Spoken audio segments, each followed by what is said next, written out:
একাদশী ছিল, তাই বরকে বলেছিলাম সন্ধেবেলায় তুমি যখন আসবে কাজ থেকে ফিরে তখন ঠান্ডা ঠান্ডা তরমুজটা সন্ধেবেলায় জলখাবার হিসেবে খাওয়া হবে। তার জন্যই এই তরমুজটা কাটা হচ্ছে। যাই হোক, গরমে তোমরা তরমুজ কে কে উপভোগ করছো অবশ্যই বলো।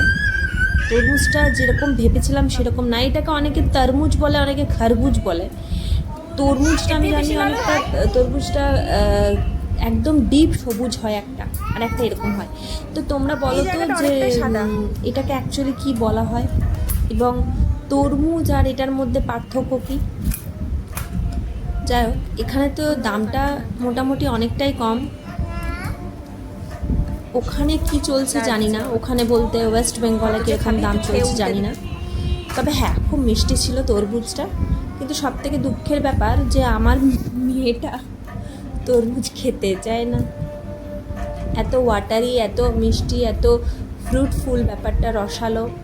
এটা খাওয়া শরীরের জন্য কত ভালো, ক্লিন করে দেয়, আর খাওয়ার সাথে সাথে যেন সতেজতা ফিরে পায়।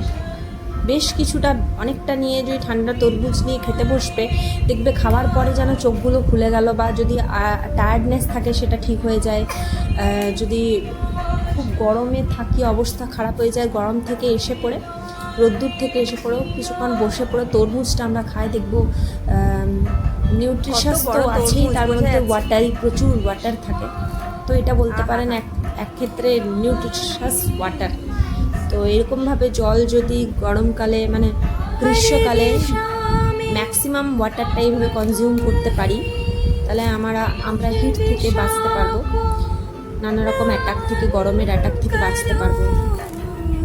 আর বেশি সাত্বিক খাবার খাওয়া উচিত, বেশি পার্সেন্টেজ হিসাবে। আমি বলছি না যে যেগুলো তোমরা পছন্দ করো খাবে না, বাট বিরিয়ানি বা অন্যরকম খাবার থেকে একটু বেঁচে চলাই উচিত এই গরমকালটা, গ্রীষ্মকালটাই অনলি।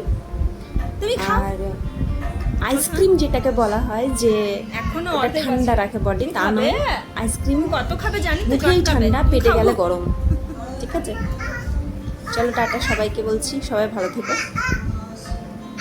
হ্যাঁ, তো আয়, তোকে খেতে কে বারণ করেছে? আমি খাবো? আচ্ছা, আমি খাচ্ছি।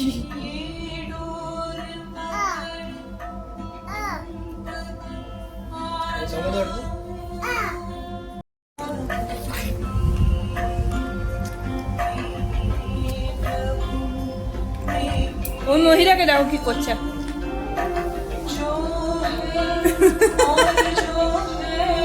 বাবা নাই খাবি?